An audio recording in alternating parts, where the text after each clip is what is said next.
Good afternoon, Margaret. How are you? I'm great. How are you? Very good. Thank you. Okay. So it is not Tuesday, a typical Tuesday talk between the two of us. It is Monday, actually, today, Monday, August 7th, 2023. Joining me today is Margaret Haynes, our president and CEO of Right at Home. My name is Jen Chaney. I'm the vice president of franchise development for Right at Home. Before we get started, a couple of housekeeping items. We love audience participation. So whether it's at the top or bottom of your Zoom screen, there is a Q&A button for our live listeners. Click that button and a box pops up and you can type in a question over the course of the next half hour as Margaret and I are visiting. Please type in a question. We love audience participation. It makes the conversation so much better. Love feedback from the audience. So anyway, without further ado, let's get started. So this is our typical executive update. Margaret, it's been a while since you and I have visited, so we have a lot to catch up on.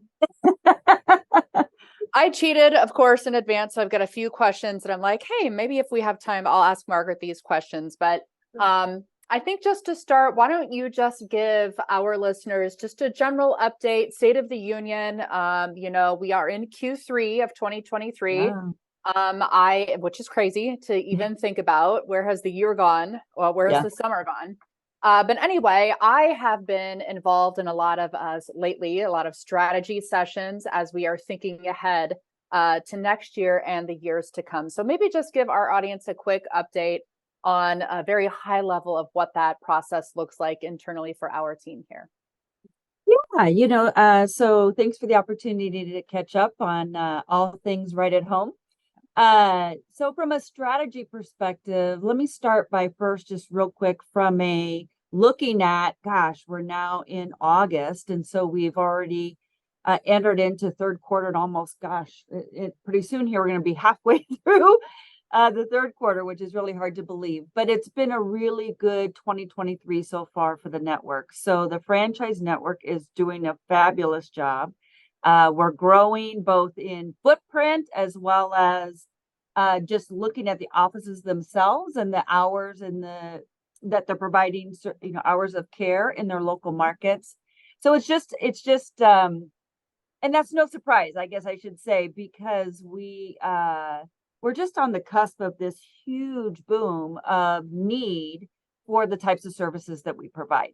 So when we think about strategy and kind of how do we approach that, so we have a 3-year strategic plan, and each year we could say, okay, we've finished a year. What can we look at in terms of what we thought needed to happen? What were our goals and objectives for this current year? Are there things that we know now today that maybe we didn't know 12 months ago when we were in strategic planning? And we always do strategic planning about this time of the year, because then we, of course, move into our budgeting season. And we want to make sure that our strategy is driving our budget, that takes us into the next year. Similar process that our franchise owners would go through with their own teams as they're working, because we work on a calendar year. So we always look back and say, okay, what can we learn from the last year? And does that change our trajectory? Because we're always looking 3 years out. And someone may say, well, why isn't it 5? Why isn't it 10? And the reason is, even at 3, sometimes it can look a little fuzzy, like, oh my gosh, I need to put glasses on because it's a little fuzzy. But it's because the industry is changing, and there is so much demand out there that we're constantly thinking, okay, how can we meet that demand in different ways? So when we get prepared for strategic planning, we're not only looking the rearview mirror to see what can we learn from the last year, but we're also looking forward to say what's coming. What are we hearing in the industry? And we have lots of ways to get that feedback. We certainly talk with the franchise network throughout the year and are constantly asking for feedback from them in terms of what's going on in their local markets. We're also very involved in the industry itself in different ways. So I sit on the HCAOA, our Home Care Association of America. That's our industry large association. So I'm constantly talking with CEOs from other brands and other companies and large independents out there and hearing what are they seeing. We obviously also look broader to just the healthcare network and staying involved and understanding where healthcare is moving. It's a Monday, isn't it? It's not Tuesday. But then we also, even internally, so we spend time with our own corporate staff because we have a team of very talented individuals that are engaging with franchise owners every day. And we ask them about what are they hearing, what are they seeing. And then we have our strategic leadership council. And so we do strategic planning with them. So ultimately, we're all in alignment and understanding where we're going as a brand and where we're continuing to move forward in this industry of home care and the piece that we play in the broader healthcare ecosystem. So hopefully that answers your question. Yes, yes, it does. And I've got more questions to your answer to my question. Yeah, okay, so you mentioned the HCAOA, sitting on that board and talking to leaders of other brands. And this is an FAQ that we get often on the franchise development team, where we've got individuals who are looking at the right at home franchise opportunity, as well as perhaps some of our competitors. Now, my answer is, I can only really talk about right at home and all the wonderful, awesome things that we do here, how they do things over there at our competitors. We've got a lot of great competition out there, great companies to choose from. But I'd love to hear from you, your answer on if you are considering right at home plus other competitors of ours, why choose right at home? Or what is it about right at home that should really draw you towards us? Now, obviously, I always say it has to be the right fit for us, and it has to be right fit for that person as well. So it's a two-way street. But would love to hear your answer on why right at home? What is it about us that, if they're exploring us plus others, why should they choose us over them? I know it's a very loaded question, but I know I've asked you this question before, but would love to hear your answer again for our this new audience. Always a great question to ask because, if I put myself in the shoes of a prospect that's sitting there thinking, gosh, okay, I want to get into home care, but which brand do I want to do this with? Because there are, some great brands out there. And what really does make right at home different?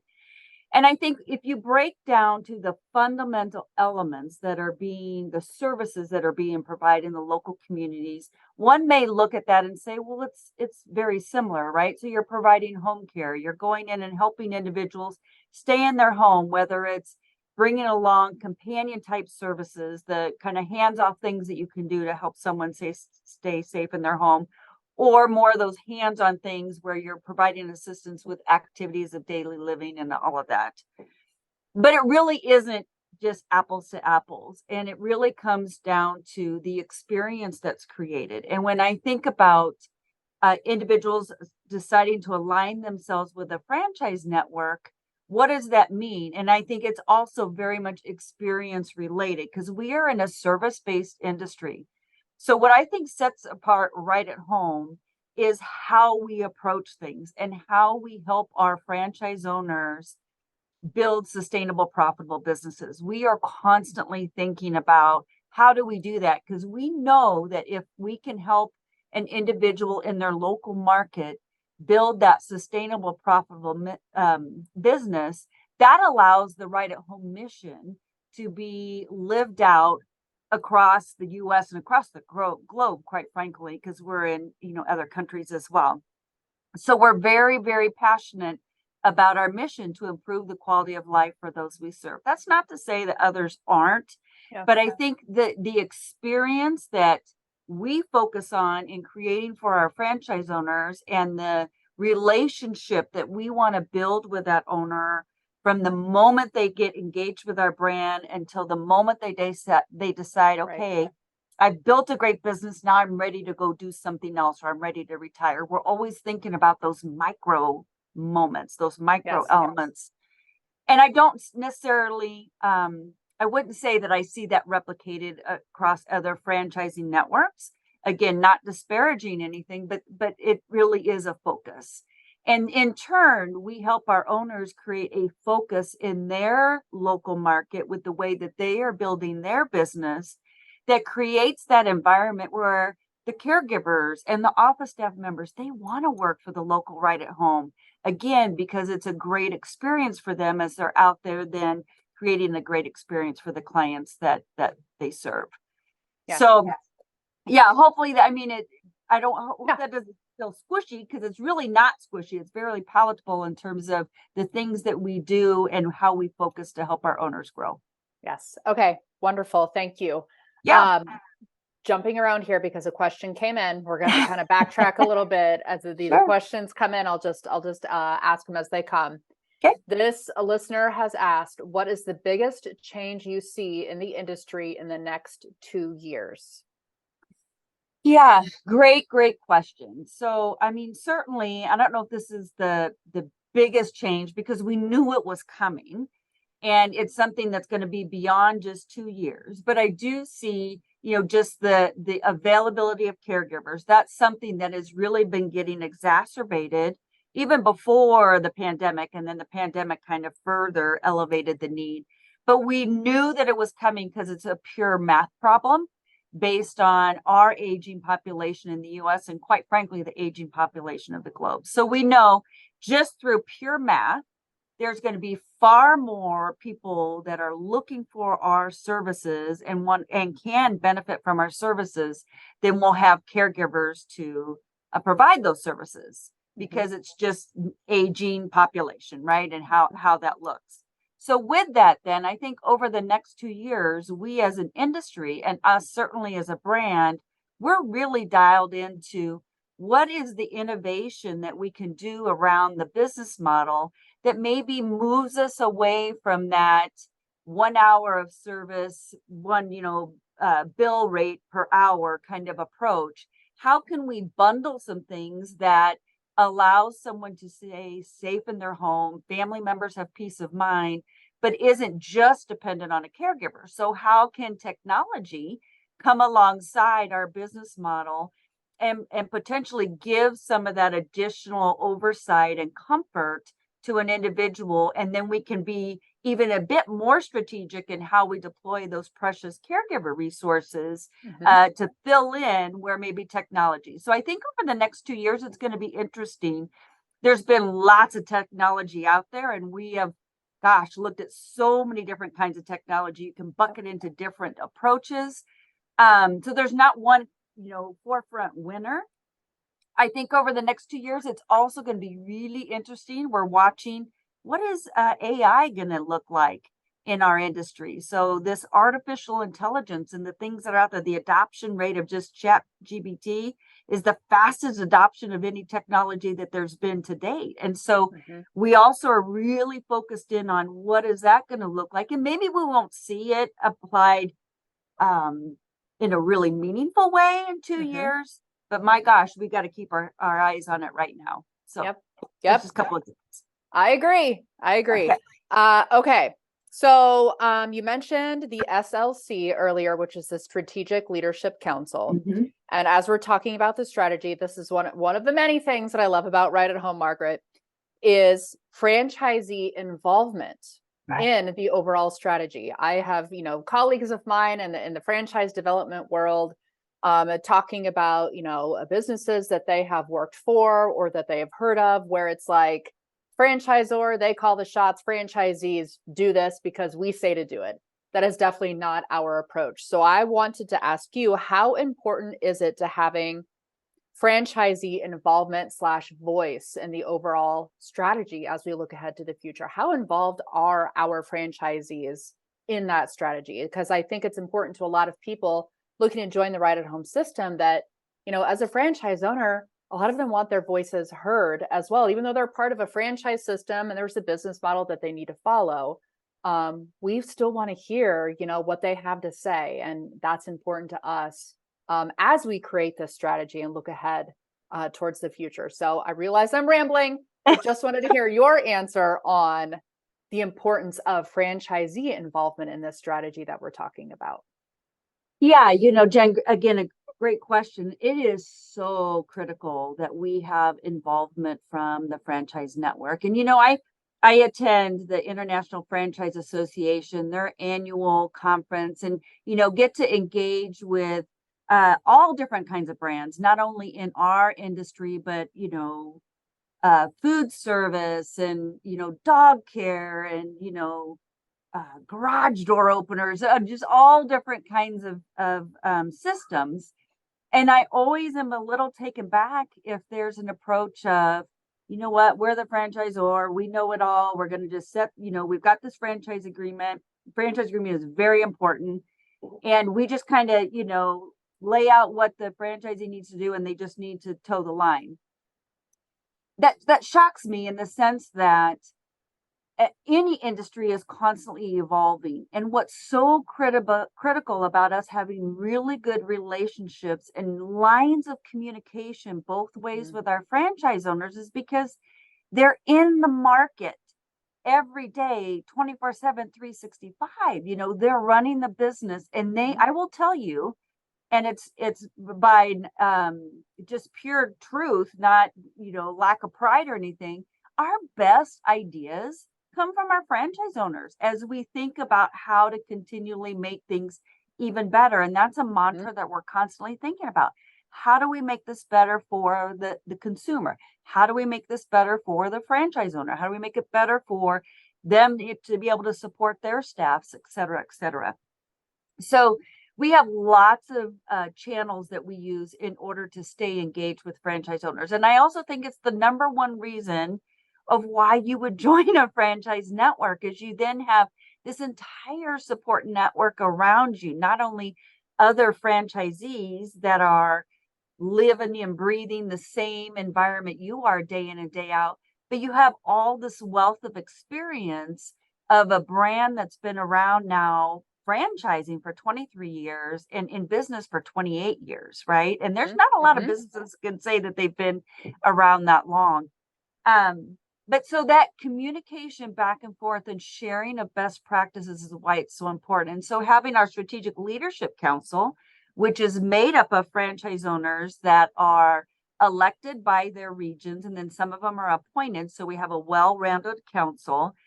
They are lockstep, hand in hand with us, and many times are helping us adjust our strategy because they have the immediate feedback channel and the immediate feedback of using it in their local market that helps us to ultimately, at the end of the day, we want everyone to be successful, because we're not successful as a franchisor if our franchisees aren't successful. So it starts there. They need to be successful so we can be successful. Yes. Okay. So to piggyback off of that, a question came in: how often does the SLC meet and review strategy?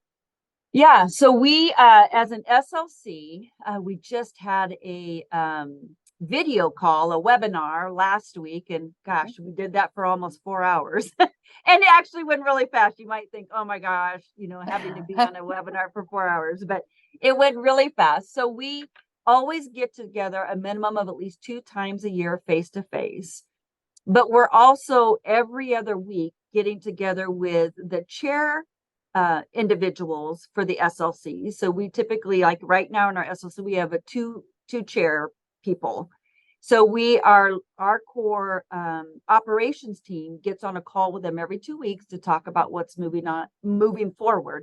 And the reason we do that is because even though the SLC is a council 2 times a year, face to face, the other quarters they're doing the webinars or Zoom calls. But in between all of that, we have a task force within the Strategic Leadership Council that are lined around our strategic plan. And of those areas, then those task force are meeting on a very regular basis. So it could be every week, could be every 2 weeks, with that specific task force that has someone from the corporate office that's leading the conversation. But there's also a person on the SLC side that's also playing an equal role of leading the conversation. But it also allows us through those task force to infuse even more franchise engagement beyond just the Strategic Leadership Council. So there's a lot of communication happening on a regular basis. So that's why it's a little bit hard for me to say, well, how often do we meet? I mean, face to face, a minimum of 2 times each year. Okay, got it. Yep. Curveball question for you. I like those. I do. So I think it's important to anybody who joins the Right at Home system, you as the president and CEO of Right at Home, just out of curiosity, I would like to know, and I'm sure the listeners are dying to know as well, What motivates you, Margaret, as the president and CEO of Right at Home? What you wake up every day and think about, the job that you do every day and the people that you lead. What is the number one thing that really motivates you every single day to do what you do? Yeah, great question. And I don't know that I could say one thing that motivates, because there's so many things that motivate me. I mean, certainly, if as someone engages with our brand, I think they're going to immediately feel the passion that the franchise owners, all of us here at the corporate office, have around our mission, and that's to improve the quality of life for those that we serve. And I've had the opportunity not only to be associated with this brand, and I view my role as the president and CEO of supporting everyone in the corporate office and the franchise network, and looking up into the franchise network to say, what can we do to break down barriers? What can we do to help our corporate staff support that network so that we continue to grow as a brand? That's what I think about all the time is, okay, what things can I do looking up into the brand to support our growth and living out our mission. But I also had the opportunity to use the services of Right at Home. So about 4 years ago, 6 years ago, we needed to bring services in to help my mom who had Alzheimer's. And it was too much for me and my sisters and my dad. And that's exactly why Right at Home exists. And so we had the opportunity to use the local Right at Home here in Omaha. And there's not enough words to describe the impact that Right at Home had on myself personally, my sisters, my dad, and my mom. And it was through Right at Home that she was able to live out the rest of her days right there with my dad, not having to move into a memory care or anything else like that. We could uphold her wishes and give her the support that she needed until end of life. And so that too is something that just motivates me day in and day out, because what we do as a brand and what each franchise owner does in their local communities, the way that they're going to touch lives is so meaningful, because it's not just the clients, it's the family members, it's the people they get to employ. Yep. All of those things wrapped in. I can't think of a better industry that has great potential, everything, moving it and lifting it up in terms of the need that's out there. And at the same time, what a feel-good industry it is in terms of the impact you can have on others. Okay. So thank you for that. Yeah. What is the number one thing that a brand new owner, if you had to choose one thing, Margaret, you can only choose one, because I know there's lots. What's the number one thing a brand new owner, so somebody who maybe a twofold, is just getting ready to open their doors for the very first client. Yep. So they're in training, onboarding, select their office, getting everything ready to go. Number one thing to focus on in that phase. And then maybe talk about like the first year of operations. So there's lots of things going on, lots of moving pieces. But if you had to say, hey, new owner, forget everything else, focus on this one singular thing. And that's what's going to really help you kind of launch your business to that next level. If you kind of start at the beginning and move your way, but if you could just name a couple of things as they're onboarding and as they first open, that's really going to help them long term. Yeah. So when I think about a new owner just getting ready to open their doors, and you've got the anticipation of, oh my gosh, do I understand and know how to do this? It's, because the majority of our owners don't come from a background of healthcare, and certainly not in home care. So that's what all the training is and prep that happens up to that point when you're ready to open your doors. And so as you're opening your doors, I would just say, remember, take a deep breath and know that you're not alone, right? Remember the basics that you were taught. Lean into your business coach, the individual that's helping you through that. We call it Right Start, that Right Start program, because they're there to help you. And any fears or insecurities or anxiety you might be feeling, know that that's normal. But we can help you through that, because we've been doing this for 23 years and we can help you get through that. So I think that first kind of anxiety that happens with kind of starting your business, lean into the franchise network that you joined, because that's why you join a franchise network, that you're much more able to be set up for success because you're given all the ingredients. Now you just need to put them into action, right? And then when I think about a year in, or even 10 years, 23 years in, my advice is a little bit the same, in the sense that make sure you're continuing to stay engaged with the brand. Because again, that's why you're part of a franchise network. And not only whether you've been in 1 year or 23 years, there's always going to be something new that you can learn. And so we have lots of ways to engage across the network. Our annual meeting that we have every spring is a great example of, and we call it home improvement, that you should always be there every year, because you're going to walk away with a handful of nuggets of things that you can take back and help either yourself from an owner, and kind of how do I work on my business versus in my business, or maybe something you can take to your staff or your caregivers, or a new way to support your clients. So you're always going to walk away with good ideas and things that you can implement, but also an understanding of where the industry is going. So I would say stay involved, regardless of how long your tenure is with the network. Okay, question came in associated with that. Do owners need to get continual training, or is it just the right? Yeah, so we have the base right start training, which is obviously required. And then we have lots of opportunities for owners to get additional training through their life cycle. There are a couple other things that we do require a little bit, as you progress through your ownership path. One example is certainly within the first year of being an owner, we're going to ask you to complete the Profit Mastery Program. And that's a base kind of fundamental business, knowing your numbers of your business in a way that is so easy to understand. I have an accounting background, and I went through that class and I'm like, oh my gosh, why did my accounting teachers not ever describe this so easily about how this works? But it's a foundation to what we call one of our flagship programs that again, our most successful franchise owners are part of, and that's called performance groups. Yeah. And that education is a foundation to that. So we don't ask you to do that right at the beginning, because you're learning lots of other things. So we bring education opportunities along your journey as an owner, kind of at the right time when you're ready to kind of take that next step. And then, we'll help you scale your business as you're starting to grow as a brand in your local communities. Yes. Okay. And I realize we only have a few minutes left, but I did want to ask this question because I know that this has come up before.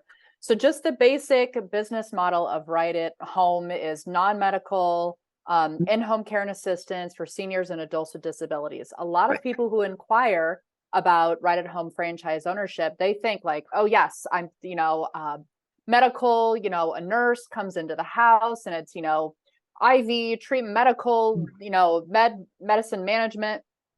So describe to our listeners, we've got personal care, companion care, and specialized nursing services.